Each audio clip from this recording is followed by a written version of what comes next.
actually momentum in this particular area, solar geoengineering. Here itself, I think 3 visitors have actually come and given talks in this place, right? But I think the last 5 years, we have been actually looking at mostly the global hydrological cycle or the monsoon. Not specifically Indian monsoon, but the global monsoon. But also specifically, I would say tropical monsoon. There is East Asian monsoon, which I don't think is a tropical monsoon system. So whatever I'm going to present here, we didn't really look at the East Asian monsoons because of that. Okay. Now, okay, why it's not moving? Huh? Oh, this one. This won't work, huh? Okay, it was. So focus of this talk. I know many of us here are working on regional problems and small scale processes. But I think what in this presentation, I just want to only convey 3 key messages. So it's all really kind of a planetary scale. So the idea is to keep it really simple. I don't want to get into the complexity of the climate system or non-linearity of this and etc. etc. Mostly I still keep in my own mind in big scale, things are mostly linear. Okay. So global and large scale effects of stratospheric aerosol geoengineering. So we call this sometimes as a SAG. All right. So really, I think the focus here is give some, as I said, just 3 key messages based on planetary energetics. All right. Yeah. So I do recognize, I'm sure many of you by the end of this talk will have a lot of questions about the uncertainty and model problem, right? And variability problem and regional complexity, regional geometry, many climate processes which all have uncertainty, right? But let's, maybe we can discuss that later after the talk is over, but let's not just, interrupt based on any of these complexities. So basic idea is let's keep it very simple. So this is a schematic from the NOVA. So basically, I'm sure in the last basically 3 visitors have come and they have shown this particular schematic. The idea is, there are a lot of names for this: climate intervention, climate engineering, solar radiation modification, or solar geoengineering. So there are multiple schemes here. One is using mirrors in space to reflect sunlight back to space, putting aerosols in the stratosphere, increasing the albedo of marine clouds so that more sunlight is reflected. Then there are also a lot of land-based proposals, basically increase the albedo of ocean surface or increase the albedo of crops or buildings, etc. Right? But okay. So I think if you look at the recent literature, people have been talking about this for a while, but the recent discussions have focused pretty much on these 3 aerosol-based approaches, right? The first one is stratospheric aerosol injections, where you basically inject aerosols, reflective aerosols, around 20 kilometers from the surface. So that's basically the lower stratosphere. And the second one is cirrus cloud thinning or CCT. So here the idea is it's not really strictly increasing the solar, reflection, but instead you basically thin the cirrus clouds, and cirrus clouds have long wave effect. So basically the skies are opened up and the long wave radiation can escape to space. So that will cool the planet through OLR. Okay. And the last one is this marine cloud brightening. So here in this case, the idea is basically take seawater and make microscopic droplets out of that and spray. So these droplets will eventually act as condensation nuclei and increase the number of droplets for the same amount of water, and the reflectivity will increase. Okay, that's the idea. Now, so in fact, UNEP, United Nations Environment Program, they had a report on solar geoengineering. And in fact, I was a co-author in this particular report. And anyway, this schematic comes from there. See, the most studied option is basically stratospheric aerosol geoengineering. So the idea is basically you take aircrafts that will basically inject sulfate aerosols, basically SO2, into the stratosphere at about 20 kilometers, and the SO2 will get oxidized and form sulfuric acid droplets, basically H2SO4, microscopic droplets. So they basically reflect sunlight. So basically, there is a natural analog for this, that is volcanic eruptions. So volcanic eruptions also, major volcanic eruptions. I mean, the eruptions where the plume actually reaches to 25 kilometers or so. So at that height, SO2 is released, and basically this SO2 hangs around in the stratosphere for about 1 or 2 years. And the good evidence was the last major volcanic eruption, Pinatubo. It basically in 1991, it injected about 7 million tons, or 14 million tons of SO2. So basically, which cooled the planet in about a year's time by about 0.5 degrees or so. So nearly it basically offset 50% of the planet's warming at that time. Okay. So there is evidence, at least natural, observational evidence that this scheme would work. Okay. Okay. So now for us, I think Monsoon. In fact, so I was saying I started working on this modeling sometime around 2000, but things were kind of quiet for a very long time. And in 2006, Paul Crutzen is an atmospheric chemist, I think, from Germany. He basically just wrote an editorial on in climatic change, I believe, some 6-page editorial or something. And he said, well, climate change is not, it's really, we are not addressing it. So he said, well, maybe at least we should explore this option. Explore in the sense not doing it, but at least let's do research.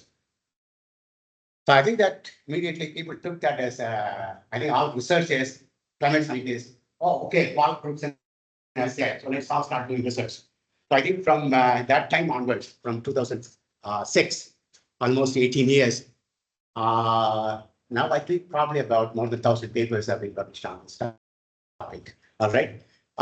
So at that time, Alan Roebuck, I know him pretty well. He is actually a volcano.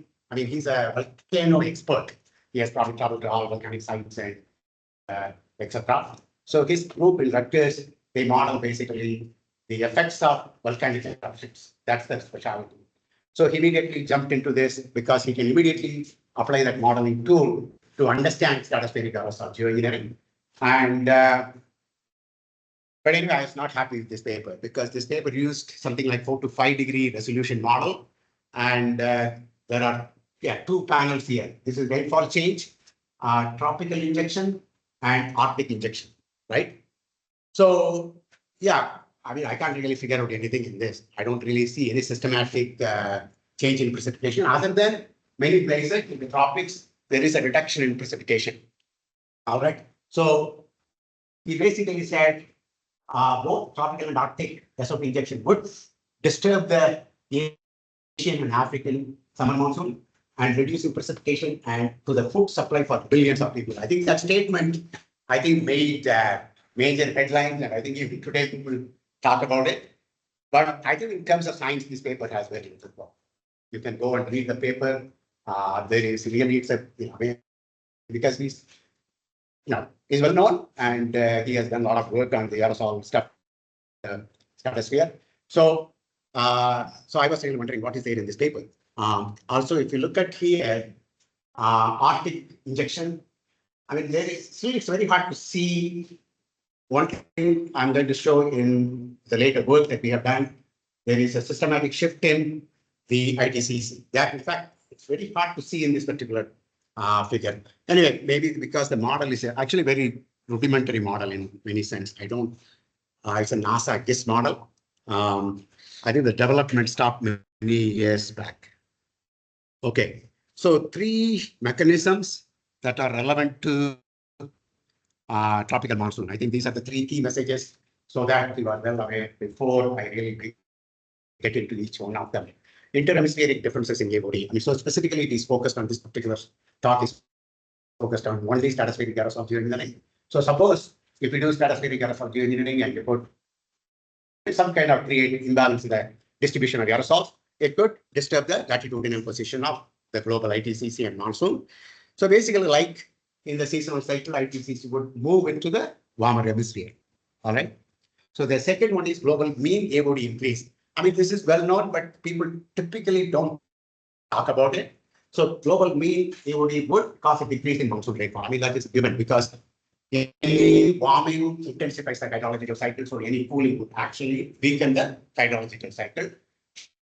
And the interesting thing is the hydrological sensitivity or the decrease in global mean precipitation, right? I mean, that's a metric. Per degree of warming, it is actually larger for aerosol forcing compared to.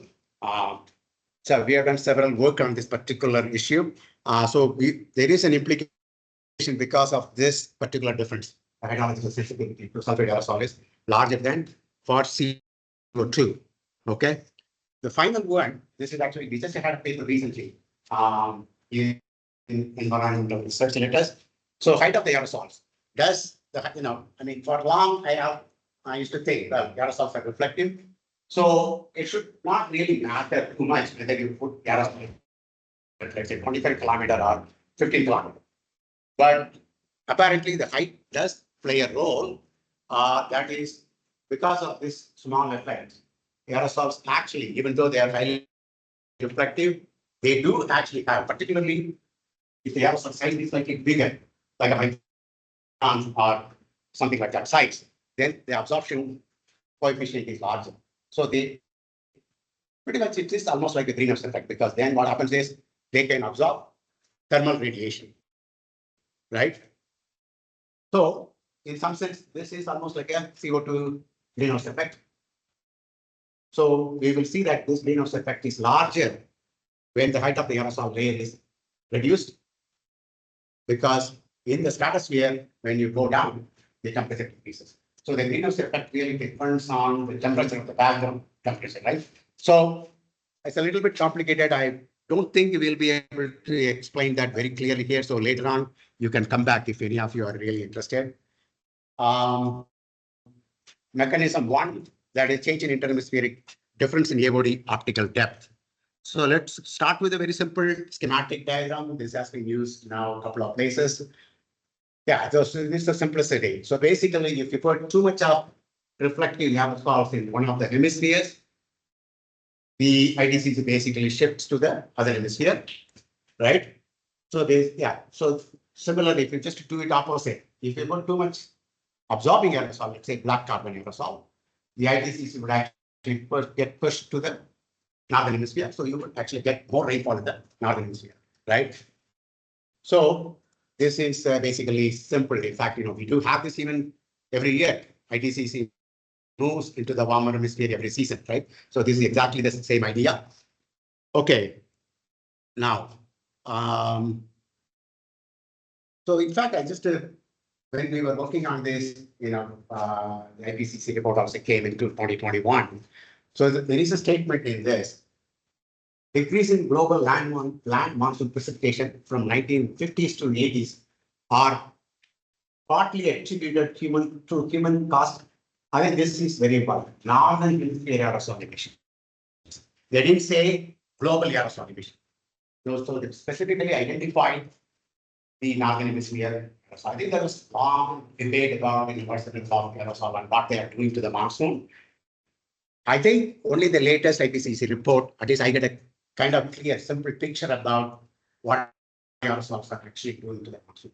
Okay, that is because of the hemispherically asymmetrical distribution of their, the mass as well as their effect. So, for instance, if you look at this, is the aerosol only experiment where the models were driven by only historical aerosol emissions.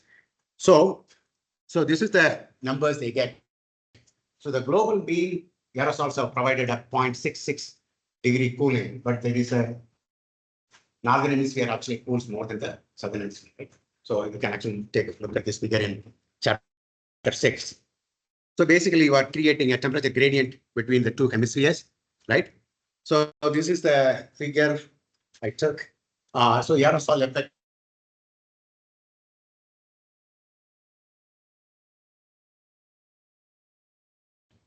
reduction in northern hemisphere monsoon precipitation. And this one is the greenhouse effect.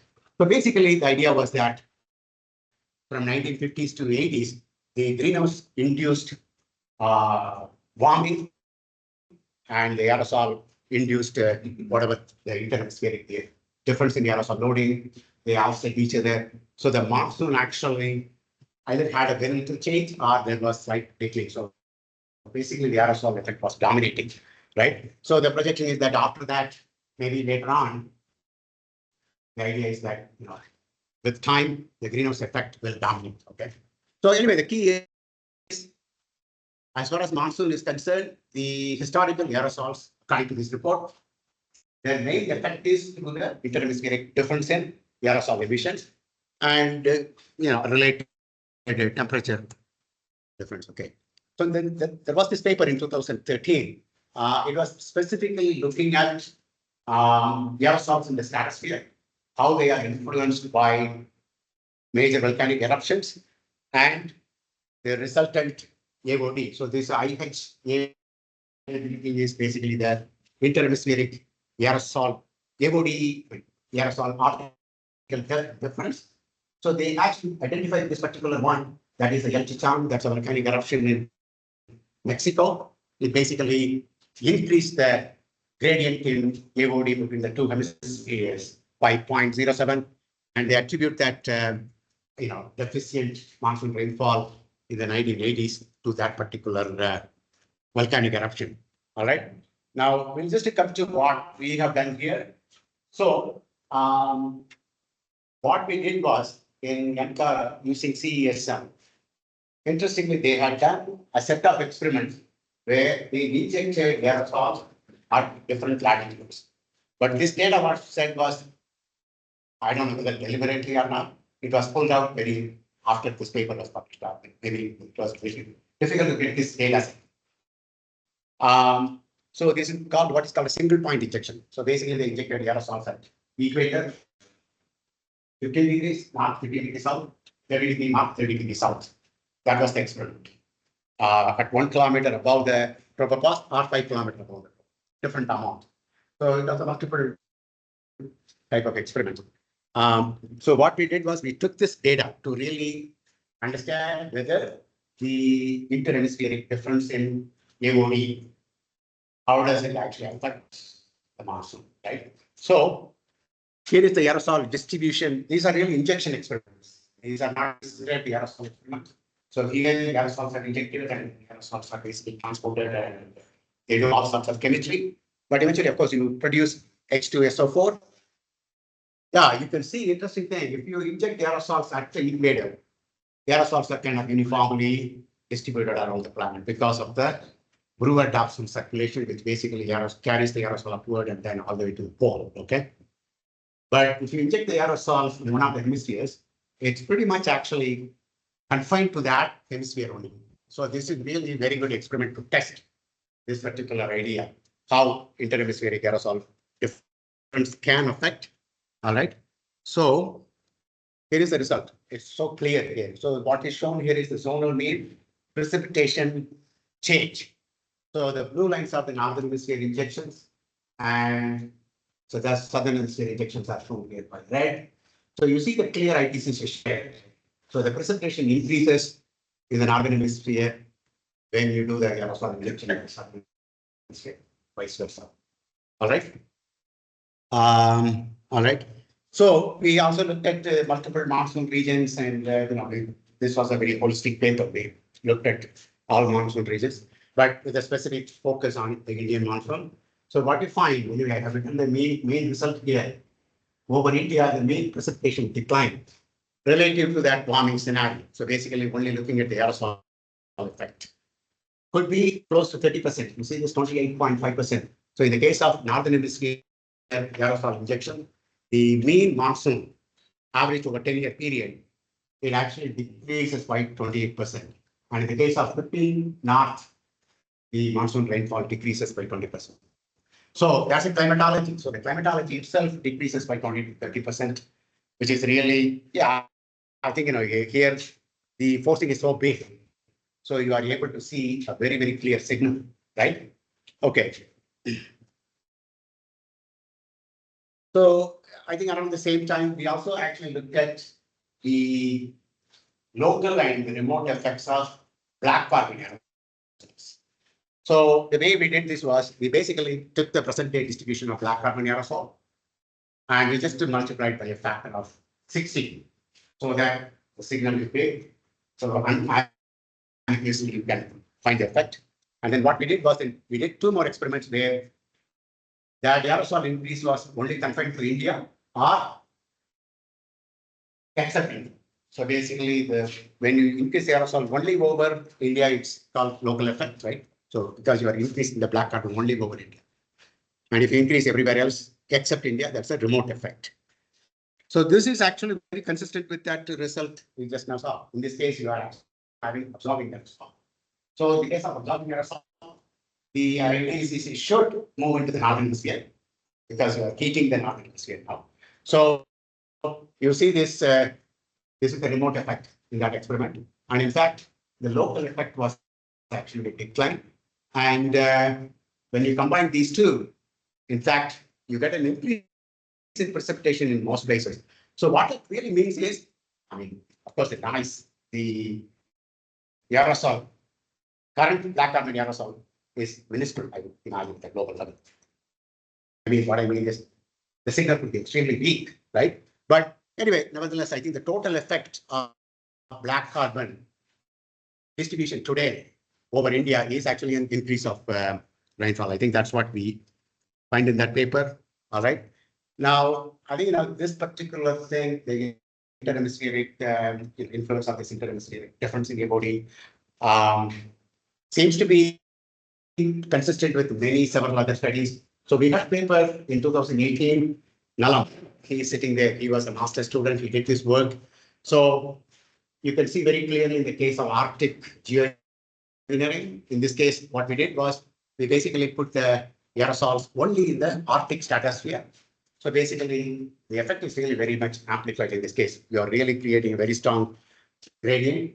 So again, you can see very clear decrease in rainfall in the northern this area and increasing here, right? And other cases, the changes are mostly within the noise. So in the Arctic geoengineering, it was very clear. All right. I think I just to show you a few slides. This is from other studies, which actually is consistent with this idea. So this ITC shift is evident, independent of the forcing mechanism. So for example, this paper published in 2006, I think I should to go and read this paper.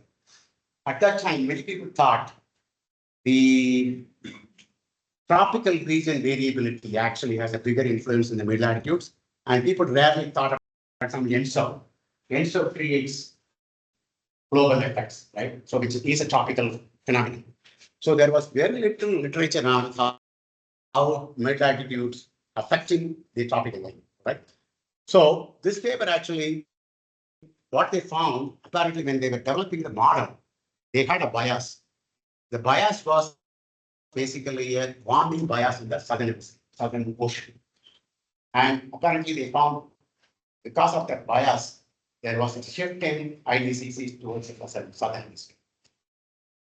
So that basically motivated them to actually study whether an interhemispheric difference in forcing would actually cause the IDCC shift. So they did. There are two experiments here. One is this. This is LGM. LGM is the last glacial maximum. So basically, you put sheets over Greenland, right, and North America, Europe. So you need a large cooling. Yeah, I think the model is not a great model. Maybe they have a but you can still see the shifting IDCC here, and this is what's called basically putting fresh water over the North Atlantic. So when you do fresh water over the North Atlantic, the Atlantic meridional ocean circulation slows down. So because of that, you cause a huge cooling here. So they identified that cooling is also associated with an IDCC shift, right? Okay, so that is in GFTL model. And then we actually had a work here itself, deforestation, which was published in 2015. So these are two experiments here, specifically look at here, global deforestation, and this is boreal deforestation. So when you do deforestation, what happens is, particularly in the high latitudes, you basically cut the trees, but maybe the snow underneath is exposed. So you are basically replacing low albedo surface with a higher albedo, which leads to cooling. So because of the cooling, again, so this hemisphere is cooled more than the southern hemisphere. So again, you see a major ADCC shift in these two experiments specifically. Look at the differences here. So yeah, it just doesn't have to be only aerosol. It could be any other forcing. So this is another very interesting experiment. So this experiment, basically what they have done is they increase the CO2 for 140 years, and then they decrease the CO2 another 140 years. So you're back to actually where you started with. In 280 years, you are back to where you started. And then after that, you keep the CO2 level flat. I mean, this paper is really to study the irreversibility of the system, right? But then what happens is the system, of course, won't come back to original state as soon as you got the CO2 back to the pre-industrial level, right? So it will still take time to takes actually probably 1,000 years to come back to the original state. So meantime, what happens is most of the heat that was taken up by the oceans when the CO2 was increasing, that is still getting released here. Because remember, I think in the ocean, heat going in as well as coming out, it mostly happens in the Southern Ocean or in the North Atlantic. And you can imagine that's where pathways are there for the heat to go in or go out, right? So here in this case, nearly 180 years after the CO2 is brought back to pre-industrial level, still heat is coming out. So that because the heat is coming out, the surface waters are formed. So even, I think you can see a kind of shift in the Pacific in the ITCC. Anyway, so this is another reason to work. Okay, I think, that's all qualitative in some sense. So what we decided was, start being quantitative. Let's say look at, if you increase the AOD in one of the hemispheres by 0.1, let's say AOD difference between the two hemispheres, if it is increased by 0.1, what will be the quantified? That's all. It's a very simple idea. So we basically made the aerosol, prescribed aerosol distribution. These are all basically based on the Legendre polynomials on the sphere. So there is a uniform distribution and an Arctic distribution where aerosols are maximized here, 0 here. Antarctic, maximized here, and minimum here, right? And then you have a polar distribution. This is second order, right? Polar distribution where aerosols are maximized the poles, and then tropical where, so it's just symmetry. So what we did was in all these cases, the total amount of aerosols put in the stratosphere was the same.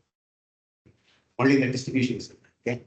And of course, this is basically what we did was, this is if you increase atmospheric CO2 concentration, the global mean surface temperature increases by 3.2 degrees in this model. So in a uniform distribution here, you basically exactly offset that amount. But other distributions, the temperature, global mean temperature is not exactly offset, but there are reasons for that. Okay. So I think, just again, only look at the IPCC. So in the case of symmetric distributions, uniform tropical case and polar cases, the aerosols are actually distributed kind of uniformly.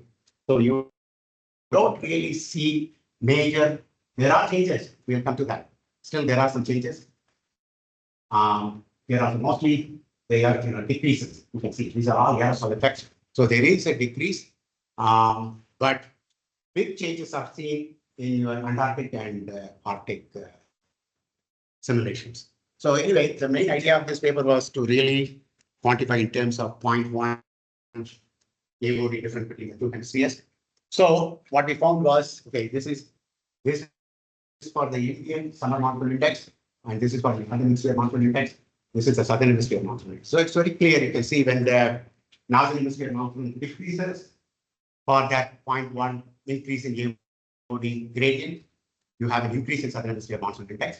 And Indian monsoon, so roughly about Indian monsoon, we found about 7% decrease in Indian monsoon, 12.1 change in AOD, difference between the two hemispheres. All right. So yeah, so we also have these panels with these bars. These are all, you can always cast that AOD difference in terms of radiant forcing, or you can also cast the same thing in terms of surface temperature change. So yeah, so when the surface temperature change is positive in the northern hemisphere, Indian monsoon increases, northern hemisphere overall monsoon index increases, southern hemisphere monsoon. So I think consistent across these three metrics. Okay, but I think the point is okay. That means the main idea was okay. What is the AOD difference you need to create major stuff? That was the real idea of looking at this. So at that time, I was actually working with this particular commission. So this commission was really dealing with, they had actually identified aerosol as a major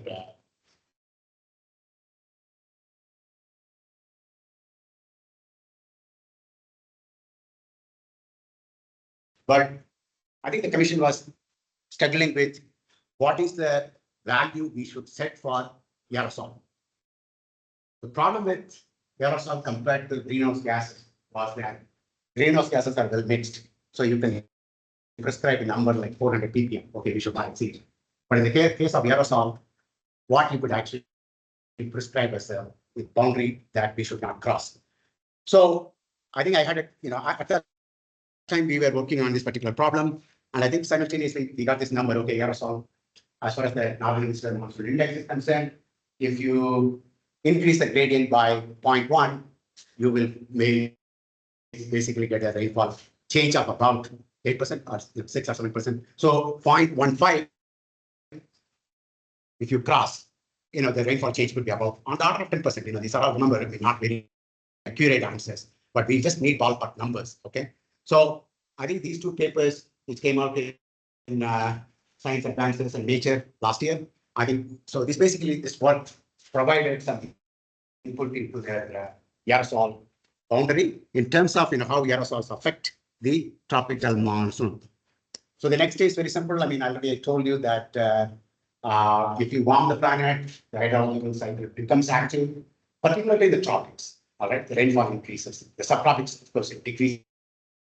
But let's say we are focusing on the tropical region, how it affects the monsoon rainfall. Okay, I think for this, I think to understand this work is very important. So what we have done here in 2010 is abruptly, let's say you double CO2 concentration, or you basically increase the solar constant abruptly, not slowly. Okay, so I think what I really wanted to see is here. So this is the precipitation change in the two cases. This is for the solar case. Solar constant is increased by same. So for the same temperature change, you can see that in the case of solar, the precipitation change is actually larger. Even though the global mean warming is the same, you actually have larger precipitation change in the case of solar. All right. Now, why is that? The slope is the same. Slope is the same. It's just what happens in the beginning, right? Right in year 0, when surface temperature did not really change. So this is what is now known as the fast adjustment. That is basically before the global surface temperature changes, which is what we really call as climate change. Before the climate change happens, there is actually some adjustment in the system, which you can, of course, identify only if you do this abruptly. Otherwise, if you do slowly, you will not actually identify these changes because both are mingled together. Okay. So here, so clearly you can distinguish because at this point, there is no temperature change. All right. So you see what happens is for CO2, there is a suppression of precipitation. So we call this as fast adjustment. So this is really related to the greenhouse effect. right? So what happens is the case of CO2, you heat the atmosphere, right? But atmosphere cannot hold that heat for long. So something else in the atmospheric budget has to change. So the condensation basically decreases. That's what happens. So in the case of solar, atmosphere is a good approximation, transparent to solar radiation. It doesn't absorb anything. So as soon as the forcing is introduced, in the case of CO2, you see a separate precipitation, right? So because of this, what happens is if you reach the same temperature change, you find actually the precipitation changes are larger for solar forcing. Okay. Yeah. So for the same level of warming, precipitation changes are larger for solar. Yeah, in fact, it's again, as I said, many of when you look at the global level, a lot of things are linear. You can see pretty linear relationship is actually able to explain this. So this del P naught is the intercept, which is the phosphate dismount, and this K is the hydrological sensitivity. All right. Okay. Now, yeah, I think now this one, again, we had this, okay, this is Aditya's paper here. So because of this, suppose you take, this is the warming in a CO2 times double atmospheric CO2 concentration world, right? So you have a warming of 3.1 degree. So in this world, we adjusted the uniform distribution such that the global warming is exactly offset by the aerosols, all right? But you see this here, precipitation change here. So in the case of CO2, you get a precipitation change of 5.63, but you are not completely offsetting it, right? So because of that suppression by CO2, that is still there in the model, right? So you actually, that means, this is basically what we call as, if you exactly offset the global mean warming by stratospheric aerosol geoengineering, the overall global hydrological cycle will be weakened. So anyway, this was known from 2008. Okay, so I think what we decided to do was, in that first paper where we quantified the sensitivity to 0.1 AOD gradient, we actually missed out one very important thing, that is the global mean AOD. Global mean AOD itself actually can lead to a decrease in precipitation in the monsoon. Right? So we figured out, maybe let us try this particular approach, whether that can explain monsoon precipitation change, right? We remember we are explaining this only for the change in precipitation. Change in precipitation can be expressed as, basically it depends on only two parameters. This one is the global mean AOD, and this is the difference between the northern hemisphere and southern hemisphere. So our idea was to see whether this particular relationship, that means all I'm saying is, if I know these two parameters, I can actually explain monsoon precipitation changes, at least in this particular specific case of stratospheric aerosol. All right. Okay, now anyway, this paper it's now accepted finally in Oxford Open Climate Change. It's a new journal. Okay, so yeah, we did several experiments, very similar to the previous paper's experiment. So what we did was, yeah, we basically calculated the two coefficients. So this is for the interhemispheric difference in AOD, and this is for the global mean AOD. So the global mean AOD, effect is not too small compared to this, right? I think the only main difference in the case of global AOD compared to this, here there is a asymmetry between the two hemispheres, right? Northern hemisphere decreases, southern hemisphere precipitation increases. But if you look at here, everywhere, naturally, right? It's a global mean AOD effect. So we basically estimated these again parameters or sensitivity factors for per 0.1 AOD per global ERF. ERF is the effective radiative forcing. So these are per watts per meter square radiative forcing, and then 1 degree temperature change.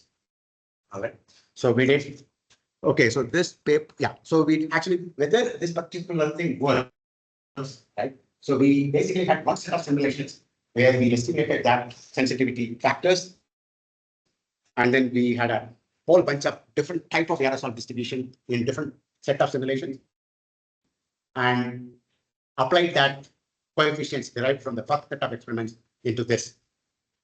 So this is what is the model simulated precipitation in the second set of simulations.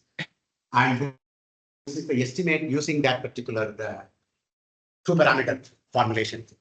So it was really fantastic. I mean, you can see right on. Only maybe for the Indian monsoon, I think we found some slight departures. But overall, so I think the idea is that these two parameters could really very well explain the monsoon precipitation changes. If you do solar, stratospheric aerosol geoengineering. Finally, this is sensitivity of the hydrological cycle to the altitude of aerosols. So the reason I think I really for a long time wanted to explore this was basically there was this paper in 2004 or 2014, almost 10 years back. So they basically, the title was very catchy. Weakened tropical circulation reduced precipitation in response to geoengineering. So this created a lot of actually news. It was reported in the press, and there was a lot of press coverage of it. But it was not really very clear. One of the reasons was that they actually put the aerosol very close to the tropopause. So when you put very close to the tropopause, the aerosol, as I said, they don't have only short effect, they also have long effect.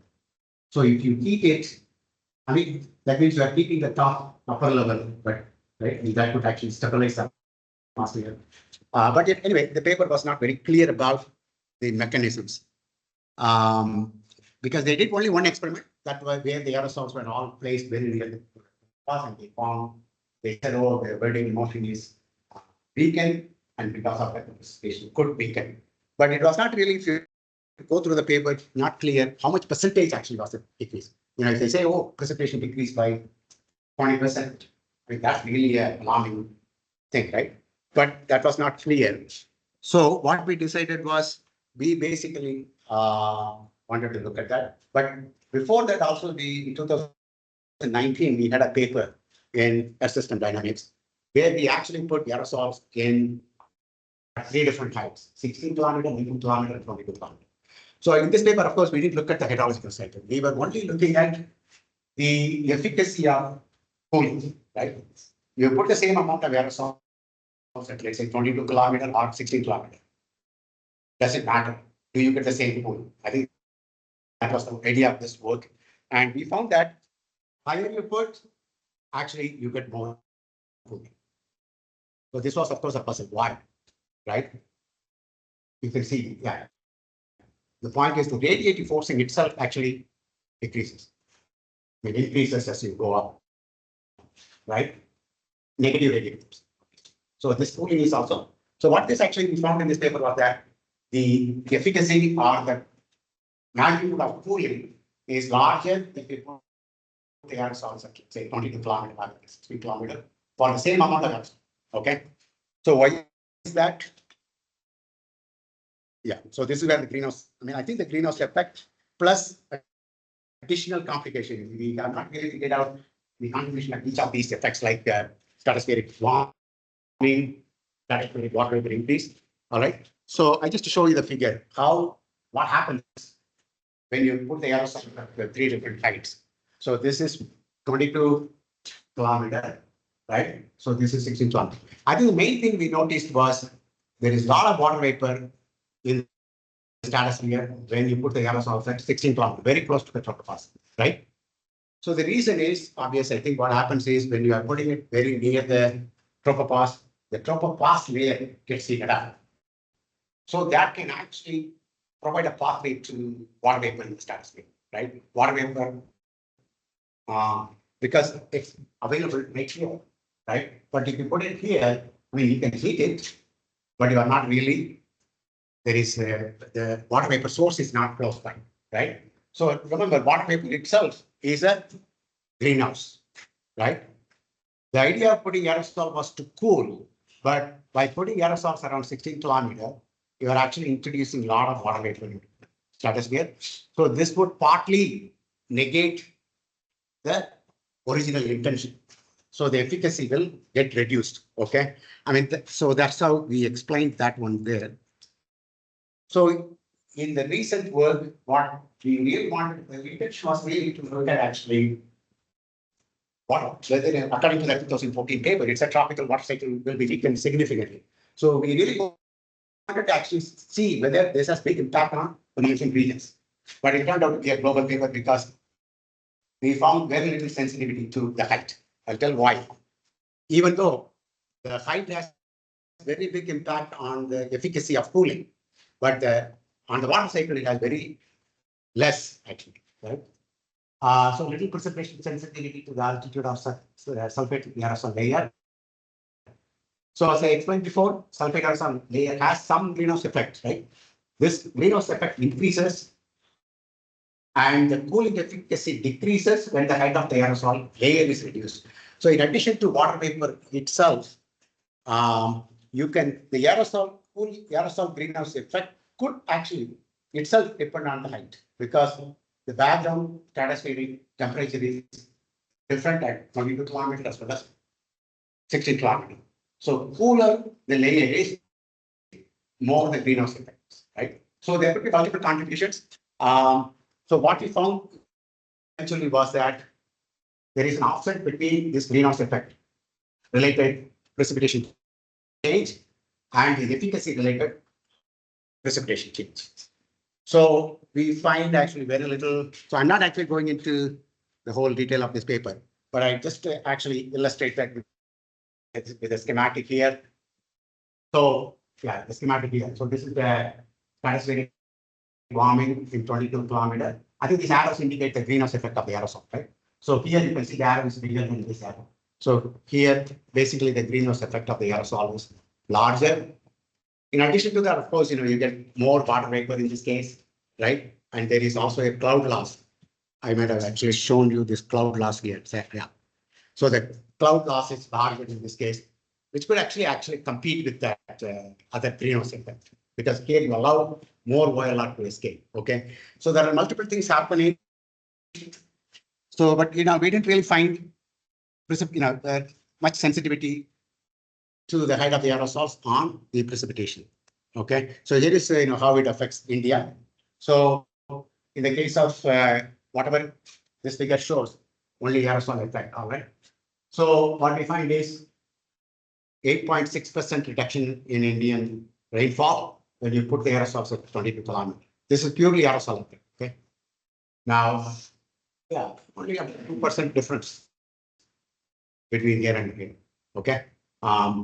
That's the kind of conclusion in this particular paper. Okay, finally, I think over the years, 10 years back, I knew anything about aerosols, but over the years, by doing this research, we have learned a lot.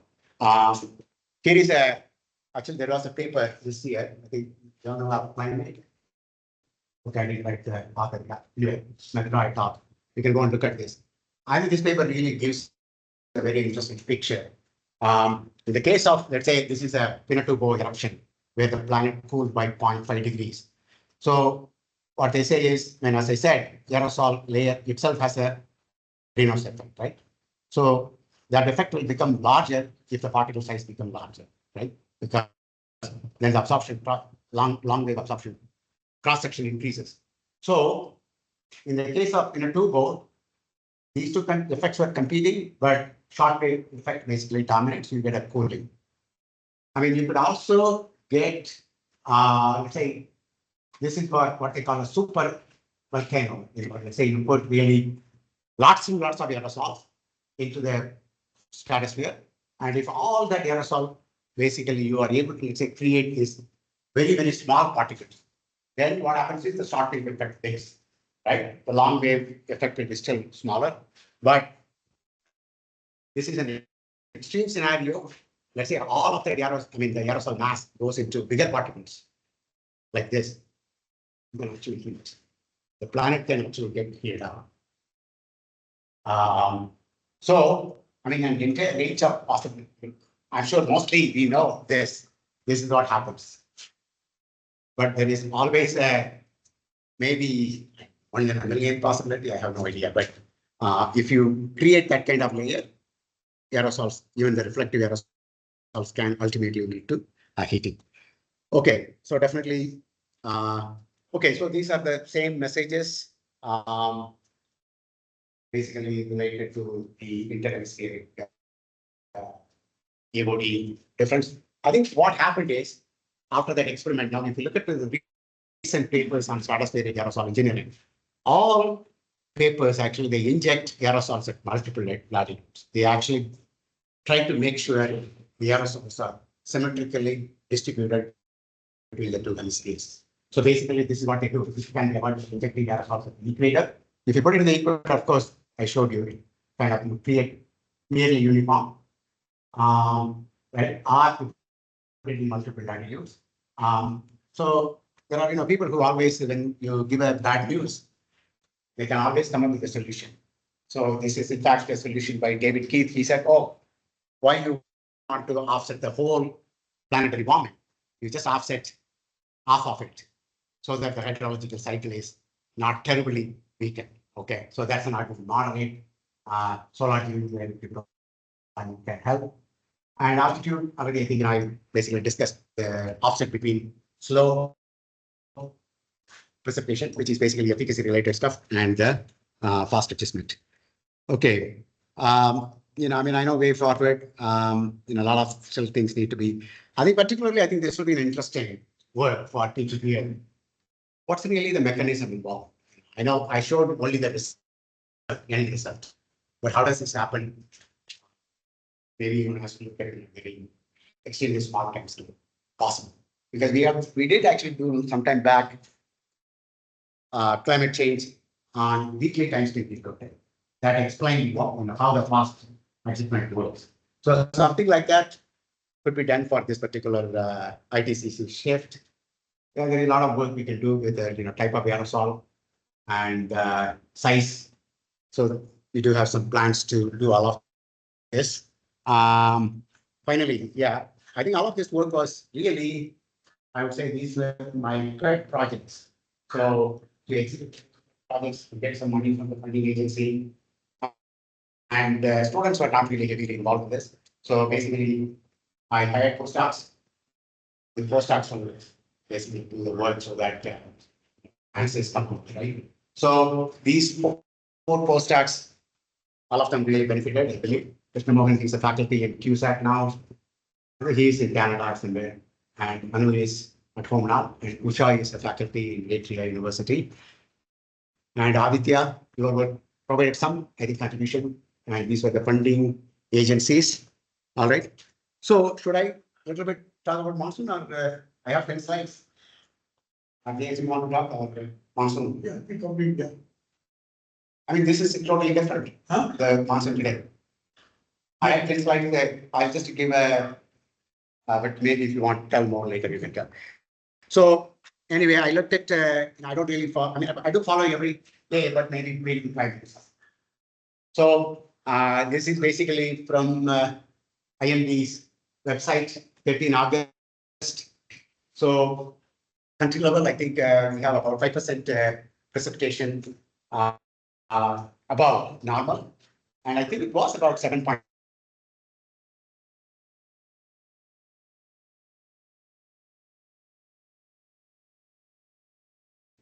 It's hot.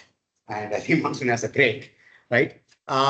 Okay, so interesting distribution this year. South, actually Southern Peninsula, unbelievably wet, 22%, and Central India right now has 14% excess, and I think Northwest, I think had large deficiency, but I think it has reduced now, so only 2% deficit, and Northeast 11% deficient. So the usual, yeah, you can see the rainfall actually at least coming down from the peak here. So there is a kind of systematic decline in rainfall in the last week or so. Yeah, 5.5% here. Okay, and then yeah, I think you can see what is happening here. It was actually nearly more than 10% lower, but I think in the last 10 days or so, it's catching up very close to normal here in the Northwest. Northeast also actually taking it up, but it's not enough, right? And on the other hand, Central India, you can see actually coming down. The excess is coming down. And south is actually good. It's amazing. Still actually kind of flat. Right? Somewhere it was around 25% or something. Okay, so this is how the cumulative rainfall distribution looks right now. So we have excess, yeah, as I showed earlier, mostly in central India, southern peninsula, and deficit is on this. That's basically Indo-Gangetic plain, right? Indo-Gangetic plain, and here, Jammu Kashmir, there is a deficiency. All right. Yeah. So this is basically where the excess rainfall and where it is. I think there is a name for this, right? Large mixes. Yeah, large mixes is there only in Tamil Nadu now. And yeah, most places not bad. I think normal or excess. And again, as shown earlier, only this is the yeah. We are in West Bengal, and Jammu Kashmir. This region has deficiency. Okay. All right. I think this is the warning. So what is next? 7 days, or yeah, 7 days. But I think I can't really believe this many times. I have seen this kind of map that I be. So I can go forward each day, the pattern changes. Many times, this pattern actually continues to actually persist. So I have always seen with time you can see that rainfall actually declining, right? You have orange here, red alert here, a lot of yellow, right? But I think I typically found for 2 days it's okay, you can believe it. But I think beyond 2 or 3 days, the alerts, if you look at the following days, it keeps changing. Okay, but it may be fine this time. So yeah, as I said, I think there is a great monsoon condition now. So already the winds are weak. Not only weak, I think I'll show you some maps. They're actually over Bangalore right now. I think the winds are easterns. So it's exactly opposite of what you should have, right? So I think the prevailing conditions are weaker winds, northward shift of the jet maximum, westerly jet, and the trough axis. And there is actually a cyclone over southern peninsula, right? So I'm going to show you just, I just made today. I didn't have really time to make them animate or anything. So I'm going to show you, low level forecast on low level 850 millibar winds and rainfall over the next 9 days by the GFS model. So that's 12 kilometer resolution. It was initialized at yesterday, 12 UTC. That is basically 5 p.m. I think 5:30 p.m. here. Overall, yeah, weaker mean flow conditions. And I think, this year, I don't know whether JS agrees with me. In the North India, I keep seeing this very weak low pressure system and the trough just sitting there, although weak. But it's just not disappearing. I think the years when you have less than normal rainfall, you basically have periods when we don't see any application low pressure system in the Gangetic plain, right? So in fact, even the next 10-day forecast, I'll just go one by one. So this is the current condition. So look at the here is an LPS here. So the Delhi area. So you can see it's economic circulation here. And since the flow is weak, I mean, you do see even another cyclonic circulation over here. I mean, that's the reason, in fact, I thought it should rain, but maybe I think the center is somewhere here. So, yeah, according to this forecast, these Deccan Plateau regions should get rainfall. Yeah. So, yeah, I think I wanted to highlight this. So, monsoon is weak. So, you can see, in fact, if you look at Bangalore, the winds are actually from the southeast.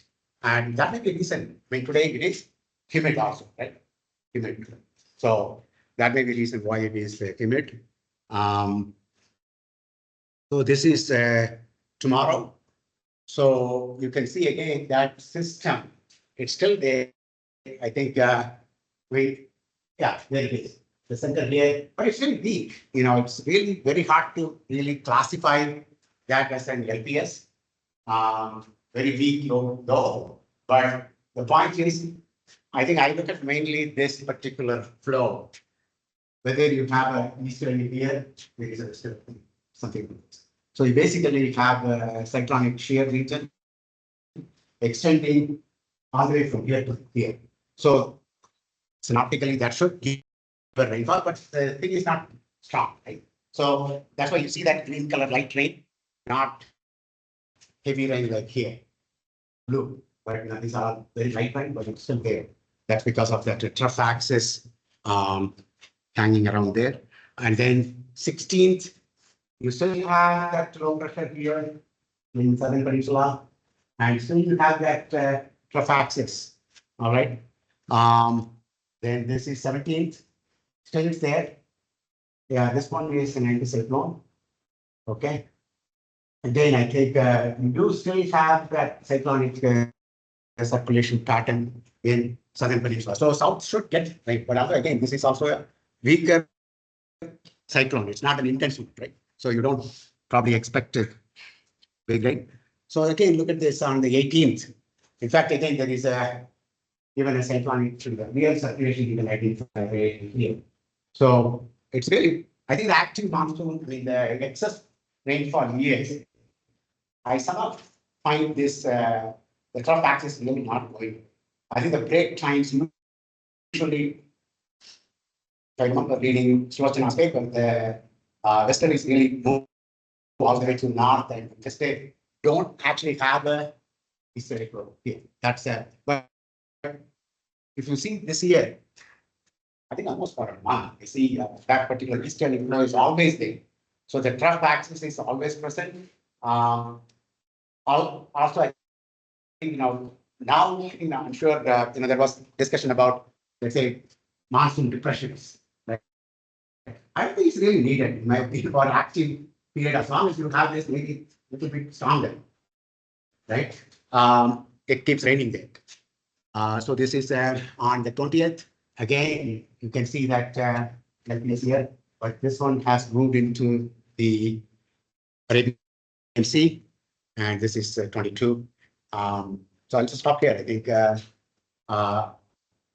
yeah, although we are in a break phase, and yeah, I don't think we are going to have cooler climate in Bangalore for at least next, according to this forecast, for a week. But North India still are going to have light rain. So I think because of it's not heavy rain, so it's possible that the excess could come down. Yeah, I think that's all I have.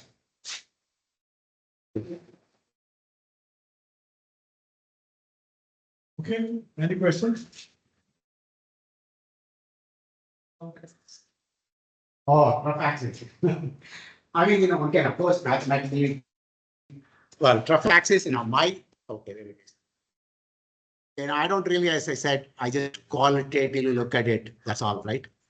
So in my, okay, when you have a low like this, it's so clear, you can really say, okay, there is going to be.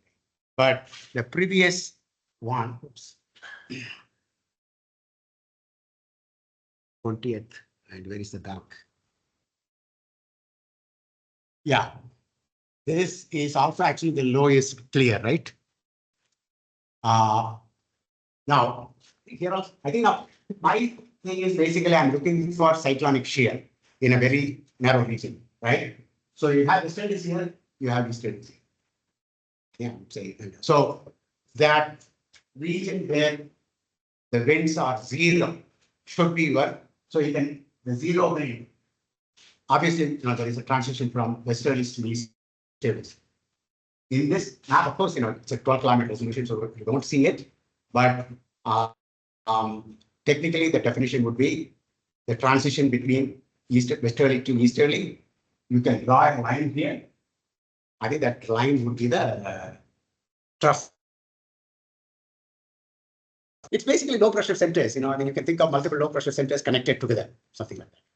Will you listen about the you can use your difference as Yeah. possible. And you quantify this your IS 22 predictors. Finally, With the intelligence very good, every difference. Yeah. Or you no, I think that for example, like the paper where they have single point detection, that paper, I think when aerosols were injected, they really solved. The rate was 0.28. Okay, 0.28.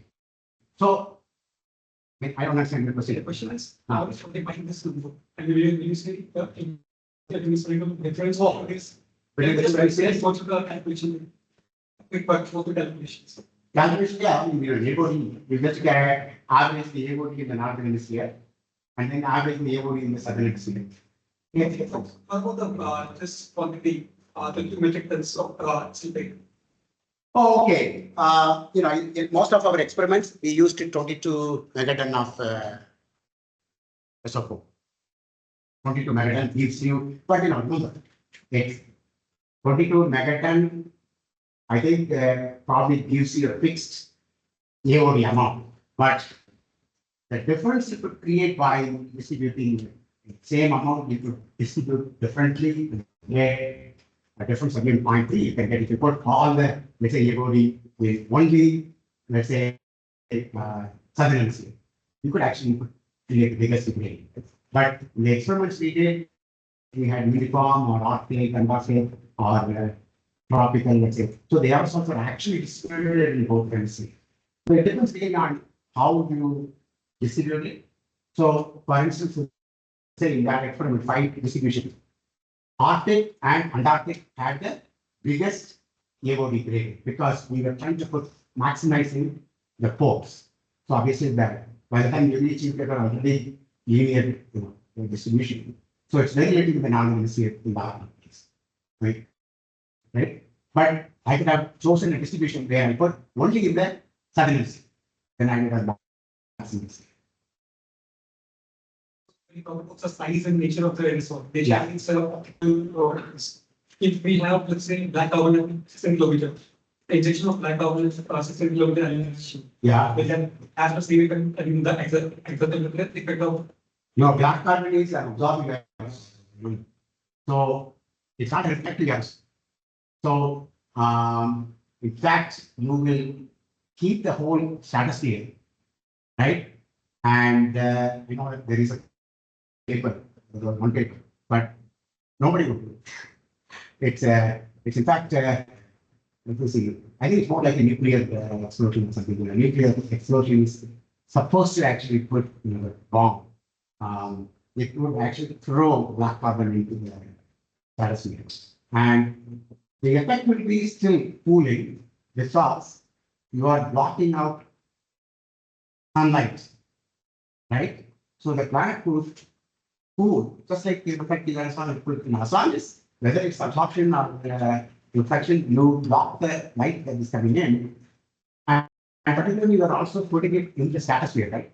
So troposphere is anyway not that tightly coupled to the stratosphere, right? So the stratosphere, because the troposphere, because it is receiving less sunlight, it will actually cool. And in fact, I just remember many times there is a link between Alan Robert. He always brings up nuclear winter in the discussion on nuclear, because precisely like this black carbon kind of stuff, it basically creates what's called nuclear winters. I'm sure you would have heard about nuclear winter. I think if nuclear winters are basically you cool the planet so much that agricultural productivity is lost. your person. If you're online. Okay, so thank you. So next week is Ravi to talk about AI and other techniques. Okay, so thank you.